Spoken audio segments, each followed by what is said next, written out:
Good evening class. Last class में हम thoracic case के बारे में डिस्कस कर रहे थे कि जो लंग्स जिस थोरेसिक केस में या जो वक्षीय गुहा है जिसमें ये प्रेजेंट रहते हैं उसकी स्ट्रक्चर हमने डिस्कस करी थी। ठीक है, तो जो थोरेसिक केस है या जो हमारा वक्षीय जो पिंजर है उसकी स्ट्रक्चर कैसी होती है, उसमें एंटीरियर साइड या अग्र भाग की अगर हम बात करें तो उसमें ऊपर नेक प्रेजेंट होती है या गर्दन पाई जाती है, और पश्चिम भाग या पोस्टीरियर साइड की अगर हम बात करें तो वहां पर डायफ्राम जो है वो प्रेजेंट होता है। वेंट्रल या अधर सतह की अगर हम बात करें तो वहां पर स्टर्नम और रिब्स या पसलियां प्रेजेंट होती है, उरोस्ती जिसको बोलते हैं, और रिब्स या पसलियां यहाँ पर प्रेजेंट होती है। पीछे की तरफ या डोर्सल साइड ऊपर की तरफ अगर हम बात करें, डोर्सल साइड की अगर हम बात करें तो वहां पर जो वर्टिब्रल कॉलम है वो प्लस रिब्स प्रेजेंट होती है, और जो दोनों पार्श्व सतह हैं या जो दोनों लेटरल साइड है वहां पर रिब्स प्रेजेंट होती है। यहाँ पर हम नेक्स्ट डिस्कस कर रहे हैं कि डायफ्राम क्या होता है। ठीक है, डायफ्राम जो है वो एक मस्कुलर सेप्टा है या पेशीय एक बेंड है या एक पट्टी है।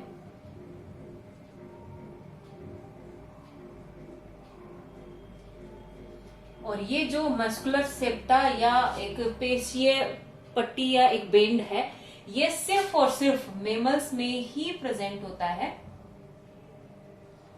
मेमल्स के अलावा एक्सेप्शनली ये क्रोकोडाइल या मगरमच्छ में भी देखने को मिलता है। इसके अलावा किसी और मेमल्स के अलावा किसी और क्लास के अंदर ये देखने को नहीं मिलता है। ये मेमल्स का कैरेक्टरिस्टिक फीचर होता है।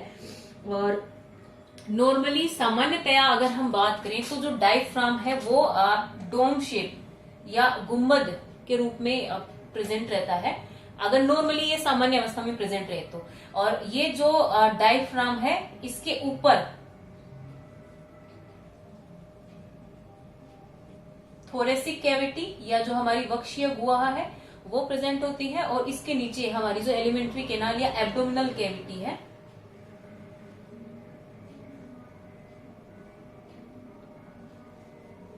जो उदर गुहा है वो पाई जाती है। तो डायफ्राम जो है वो हमारे लंग्स और हमारी जो एलिमेंट्री कैनाल है इन दोनों के बीच में ये प्रेजेंट होता है। और सामान्यतया अगर हम बात करें इस पे किसी टाइप की मसल्स कॉन्ट्रेक्शन में इसमें इन्वॉल्व नहीं हो रही है, किसी टाइप का कोई फोर्स नहीं लग रहा है, तो नॉर्मली ये गुंबद आकार में या डोम शेप में ये आपको देखने को मिलेगा। ठीक है, नेक्स्ट हम बात करते हैं कि डायफ्राम का रेस्पिरेशन में क्या रोल है, या सांस लेने की जो प्रक्रिया है उसमें डायफ्राम का क्या रोल है। तो सांस लेने की जो प्रक्रिया है उसको हमने दो पार्ट में डिवाइड किया था, इंस्पायरेशन अंतः श्वसन और एक्सपायरेशन बाह्य श्वसन। ठीक है, इन दोनों जो प्रक्रियाओं में इंस्पायरेशन या अंतः श्वसन जो होता है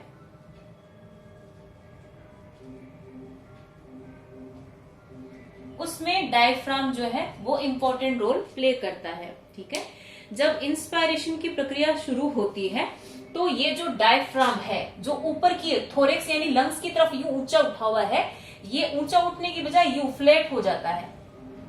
जो इंस्पायरेशन की प्रक्रिया है उसमें जो डायफ्राम है वो फ्लैट या चपटा हो जाता है, जिससे फेफड़ों को या लंग्स को फैलने के लिए जगह मिल जाती है, और उसका थोरेसिक कैविटी का जो वॉल्यूम या आयतन है वो बढ़ जाता है, जिससे फेफड़े या लंग्स जो है उनको फैलने के लिए जगह मिल जाती है। तो सांस जो है वो अंदर खींची जा सकती है, इंस्पायरेशन जो है वो पॉसिबल हो सकता है। ठीक है, तो डायफ्राम जो है वो मेनली इंस्पायरेशन या अंतः श्वसन में सहायक होता है।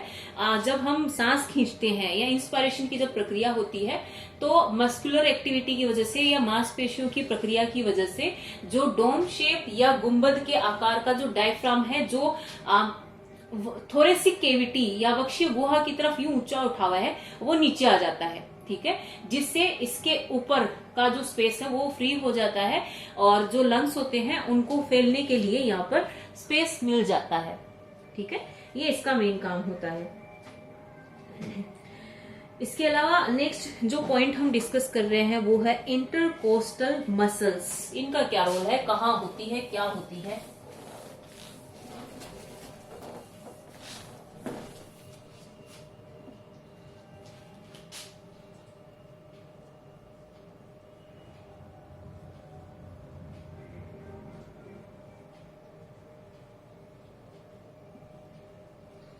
इंटरकोस्टल मसल्स या अंतरापरशु पेशियां।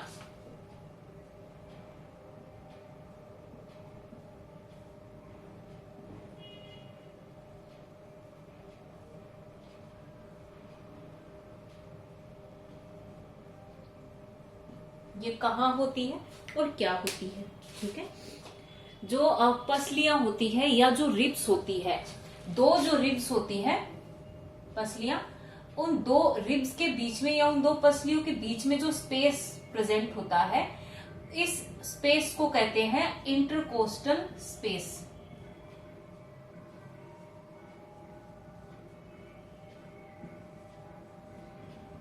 या इंटरकोस्टल एरिया, इंटरकोस्टल रीजन, कुछ भी कह सकते हैं। दो जो रिब्स है या दो जो पसलियां हैं, उनके बीच में जो स्पेस होता है, उस स्पेस को इंटरकोस्टल स्पेस कहते हैं। ठीक है, और ये जो स्पेस है, इंटरकोस्टल जो एरिया या जो रीजन या जो स्पेस है, इसमें दो टाइप की मसल्स देखने को मिलती है।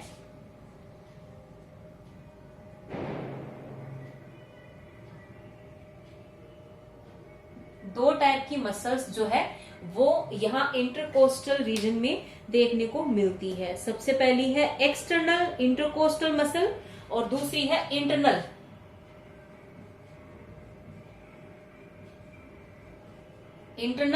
Intercostal muscle, in short ICM, और दूसरी है इंटरनल या आंतरिक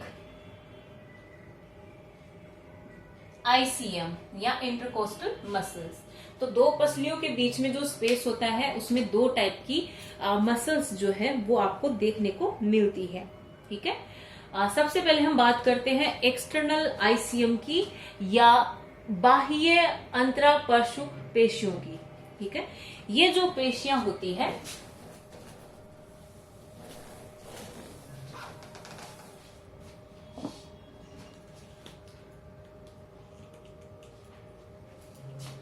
दो रिब्स में बनाती हूं यहाँ पर, ये एक रिब ऊपर है, ये एक रिब इसके जस्ट नीचे है। ठीक है, तो ये जो एक्सटर्नल आईसीएम है या ये जो मसल्स होती है, वो ऊपर वाली जो रिब है उसकी डोर्सल साइड से अराइज होती है।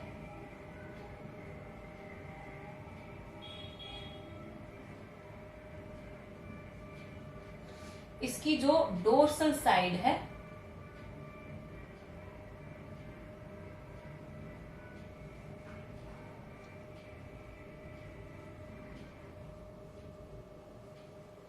और ये इसकी वेंट्रल साइड है,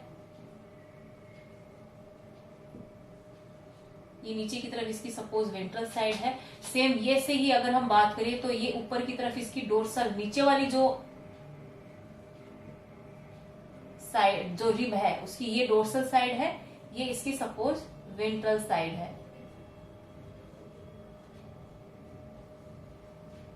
ठीक है, और ये जो रिब है वो है लोअर रिब, नीचे की जो रिब है। यहाँ पे मैंने दो रिब या दो जो पसलियां हैं वो आपको मैंने ड्रॉ करके दिखाई है, और इसमें ये जो पेशी या मसल्स मैं आपको दिखा रही हूं, जो एक्सटर्नल आईसीएम या जो बाह्य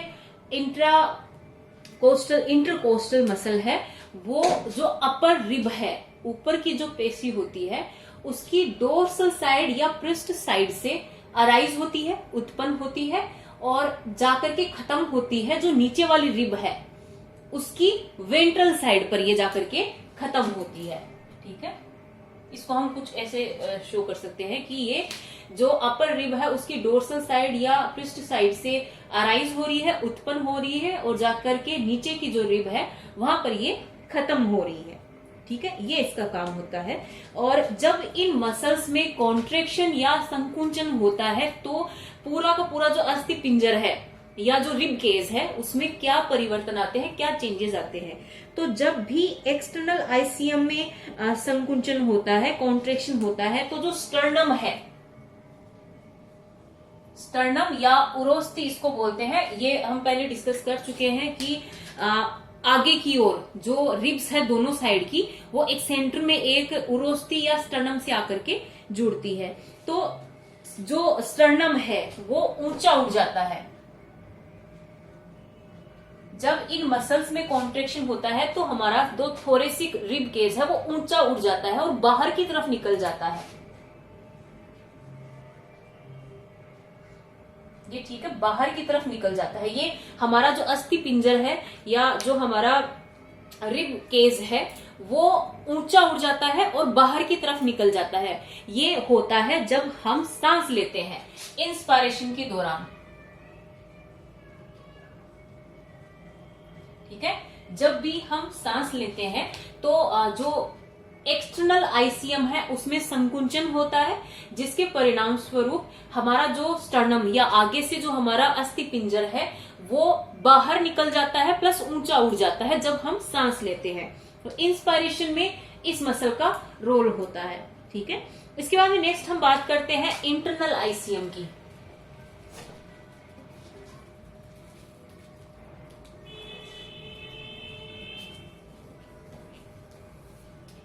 इंटरनल आईसीएम की हम बात कर रहे हैं। ये कहां से तो उत्पन्न होती है और कहां से ये एंड होती है। ठीक है, ये जस्ट अपोजिट होती है। ये जो नीचे वाली पसली है, जो लोअर रिब है, उसकी डोर्सल साइड से तो अराइज होती है और जाकर के खत्म होती है जो ऊपर की पसली है, ऊपर की जो रिब है उसकी वेंट्रल साइड में। ठीक है, ये जो नीचे की रिब है या नीचे की जो पसली है उसकी डोर्सल साइड से तो ये उत्पन्न होती है और जाकर के खत्म होती है ऊपर की जो रिब है उसकी वेंट्रल साइड में। ठीक है, और जब इस पेशी में संकुंचन होता है या कॉन्ट्रेक्शन होता है तब स्टर्नम क्या करता है? स्टर्नम यहां जस्ट अपोजिट करेगा। यहां पर स्टर्नम जो है वो नीचे आ जाता है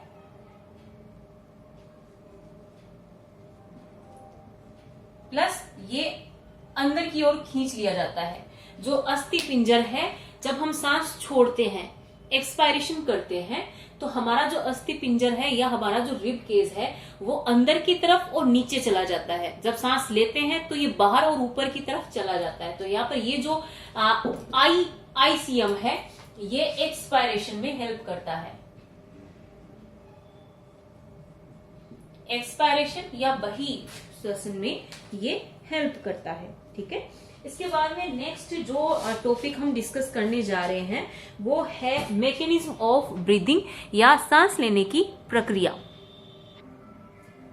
तो ब्रीदिंग की जो प्रक्रिया है, रेस्पिरेशन की वजह से रेस्पिरेशन लिख दिया। ब्रीदिंग की जो प्रक्रिया है या सांस लेने की जो प्रक्रिया है या जो मैकेनिज्म है उसको हम 2 स्टेप में डिवाइड करके डिस्कस कर सकते हैं।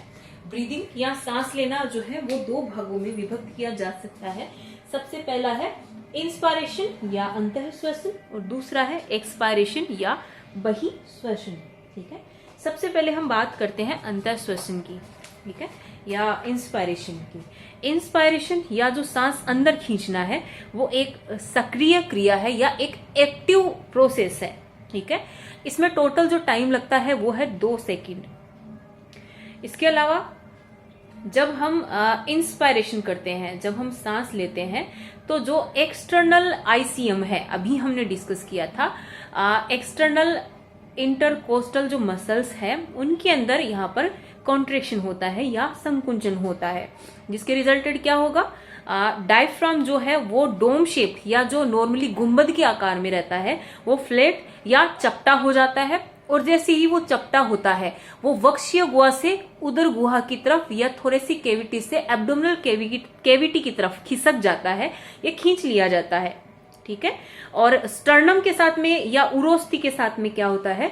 उरोस्थि जो है वो ऊपर उठ जाती है प्लस बाहर की तरफ निकल जाती है, जिसके साथ पूरा का पूरा हमारा जो अस्थि पिंजर है वो ऊंचा उठ जाता है और बाहर की तरफ निकल जाता है। ठीक है, और सेम जब स्टर्नम ऐसा करता है तो उसके साथ साथ में रिब्स जो कि उसी से जुड़ी हुई है वो भी वैसे ही करेगी जो स्टर्नम के साथ में होगा। स्टर्नम अगर ऊपर उठ करके बाहर जा रहा है तो पसलियां भी उसके साथ साथ ही ऐसा करेगी।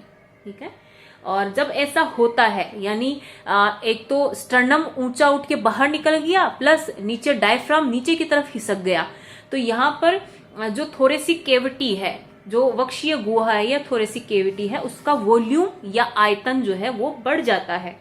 ठीक है, और जैसा कि हमने पहले भी डिस्कस किया था कि जो हमारे लंग्स होते हैं वो स्पॉन्जी नेचर के होते हैं, वो अपने आप से फैल सकते हैं नहीं है, न ही वो सिकुड़ सकते हैं, अपने आप उनके अंदर नहीं होता है। लेकिन जब यहाँ स्टर्नम और जो डायफ्राम जो लंग्स को स्पेस दे रहे हैं, जब स्पेस देंगे तो ऑब्वियस सी बात है वो फैलेगा फिर।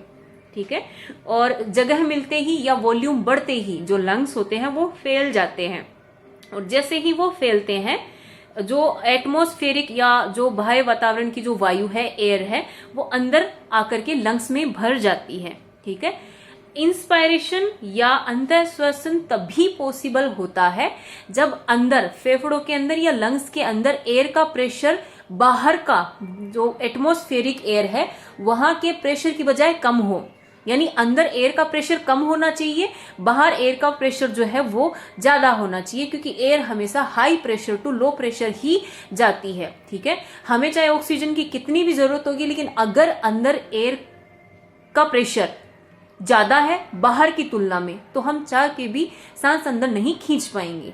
ठीक है, तो यहाँ पर जो एटमॉस्फेरिक एयर प्रेशर है वो ज्यादा होता है और जो लंग्स के अंदर की एयर है उसका प्रेशर कम होता है, तो बाहर से हवा जो है वो खींच के अंदर आ जाती है। ये होता है इंस्पायरेशन में। एक्सपायरेशन या बहिश्वसन की जो प्रक्रिया है वो एकदम उल्टी है इंस्पायरेशन के। इंस्पायरेशन जो है उसके लिए मैंने कहा था कि ये एक एक्टिव प्रोसेस है, यानी इसको करने के लिए हमें एनर्जी देनी पड़ती है, फोर्सफुली हर चीज हमें करनी पड़ती है। उसके अपोजिट जो एक्सपायरेशन है वो एक पैसिव या निष्क्रिय क्रिया है।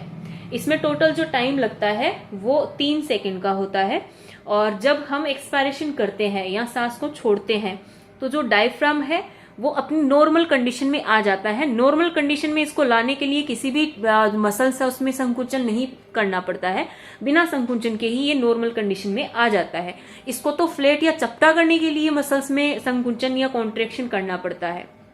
ठीक है, यहाँ पर जो एक एक्सटर्नल आईसीएम है उसमें उसमें शिथिलन देखने को मिलता है, यहाँ पर डायलेशन देखने को मिलता है, जिससे स्टर्नम, रिब्स और डायफ्राम अपनी पहले की जो कंडीशन होती है उसमें वापस आ जाते हैं, यानी स्टर्नम जो है वो नीचे और अंदर आ जाता है, डायफ्राम जो है वो थोरेसिक केविटी की तरफ वापस गुंबद के आकार में आ जाता है। ठीक है, और यहाँ पर लंग्स में जो एयर भरी हुई है वो सारी की सारी बाहर चली जाती है। एक और इम्पोर्टेंट चीज कि नॉर्मली जब हम ब्रीदिंग करते हैं या सामान्यतः जब हम सांस लेते हैं तो उसे एब्डोमिनल ब्रीदिंग कहा जाता है।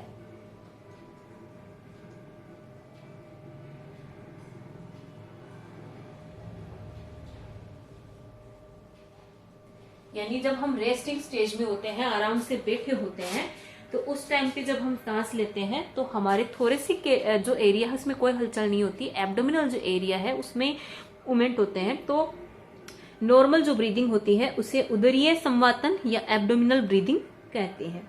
ठीक है, और जब हम छींकते हैं या खांसते हैं या हम योगा कर रहे होते हैं तो उस टाइम पे जो एक्सपायरेशन होता है वो फोर्सफुल एक्सपायरेशन होता है, यानी नॉर्मली जितनी एयर हम बाहर छोड़ते हैं उससे ज्यादा एयर हम इन चीजों के दौरान छोड़ते हैं, खांसते छींकते या जब योगा हम करते हैं, तो इसे फोर्सफुल एक्सपायरेशन कहते हैं। जब हम एक्सपायरेशन फोर्सफुली कर रहे हैं, यानी जितनी एयर हमें बाहर छोड़नी है उससे ज्यादा एयर अगर हमें बाहर छोड़नी है तो ये एक एक्टिव प्रोसेस हो जाएगी।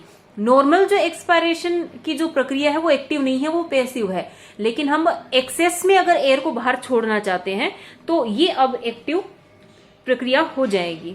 ठीक है, और जब हम ऐसा करते हैं तो जो इंटरनल आईसीएम है उसमें और जो एब्डोमिनल मसल्स हैं इन दोनों में एक साथ में कॉन्ट्रेक्शन या संकुचन देखने को मिलता है।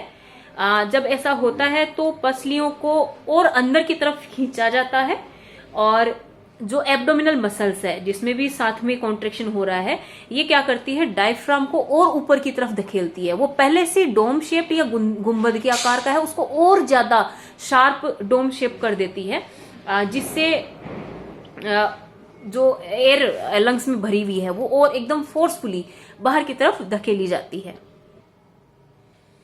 इसके अलावा एक और इम्पोर्टेंट चीज़ कि लंग्स की जो फिजिकल कैपेसिटी है उसको मेज़र करने के लिए एक इंस्ट्रूमेंट होता है जिसका नाम है स्पाइरोमीटर। इसके थ्रू हम लंग्स की जो फिजिकल कैपेसिटी है उसको मेज़र कर सकते हैं, ठीक है। इसके अलावा एक और इम्पोर्टेंट चीज़ कि जब हम नॉर्मली रेस्टिंग फेज में होते हैं तो उस टाइम पे एक रेस्पिरेटरी साइकिल यानी कंप्लीट इंस्पायरेशन एक्सपायरेशन की अगर हम बात करें तो जितनी एयर हमारे लंग्स यूज करते हैं, जितना इंस्पायरेशन में लेते हैं और जितनी एक्सपायरेशन में एयर वॉल्यूम वो रिलीज करते हैं, उस एयर वॉल्यूम को टाइडल वॉल्यूम या ज्वारीय आयतन कहते हैं। और इसका जो मान है या इसकी जो वैल्यू होती है वो लगभग 6000 से 8000 ml होती है, ठीक है। इसको टाइडल वॉल्यूम कहते हैं। इसके अलावा एक और इम्पोर्टेंट चीज कि जब भी हम एक्सपायरेशन करते हैं तो लंग्स कभी भी पूरे खाली नहीं होते हैं। ऐसा कभी नहीं होता है कि लंग्स के अंदर जितनी एयर भरी थी वो सारी की सारी बाहर आ जाएगी। थोड़ी सी जो एयर है वो अंदर रह ही जाती है। फिर भी अगर हम और फोर्सफुली एक्सपायरेशन करते हैं फिर भी पीछे लगभग 1000 ml वायु या एयर जो है वो रह ही जाती है। इसको कहते हैं रेसिडुअल वॉल्यूम या अवशिष्ट आयतन, ठीक है। इसके बाद में नेक्स्ट जो टॉपिक हम डिस्कस करने जा रहे हैं वो है फिजियोलॉजी ऑफ रेस्पिरेशन या श्वसन की कार्य की, ठीक है। और ये जो पूरी प्रोसेस होगी फिजियोलॉजी ऑफ रेस्पिरेशन, इसको हम फॉलोइंग जो हेडिंग्स है उसके अंदर हम इसको डिस्कस करेंगे, जिसमें सबसे पहले है एक्सचेंज ऑफ गैसेस, गैसों का विनिमय। और उसके बाद में नेक्स्ट जो हमारा पॉइंट होगा वो है कि ब्लड में ऑक्सीजन का ट्रांसपोर्ट कैसे होता है, ये हम पढ़ेंगे। इसके बाद में जो थर्ड हमारा पॉइंट होगा वो ये होगा कि जो CO2 है वो ब्लड में कैसे ट्रांसपोर्ट करी जाती है, वो कैसे एक्सक्रीट करी जाती है। तो यहाँ पर ये जो पूरी प्रोसेस है रेस्पिरेशन की फिजियोलॉजी है, इसको हम 3 स्टेप में डिस्कस करेंगे। सबसे पहले ऑक्सीजन का ट्रांसपोर्ट कैसे होता है सबसे पहले गैसेस का एक्सचेंज कैसे होता है, ब्लड में ऑक्सीजन का ट्रांसपोर्ट कैसे होता है, ब्लड में कार्बन डाइऑक्साइड का ट्रांसपोर्ट जो है वो कैसे होता है, ये हम डिस्कस करेंगे नेक्स्ट क्लास में।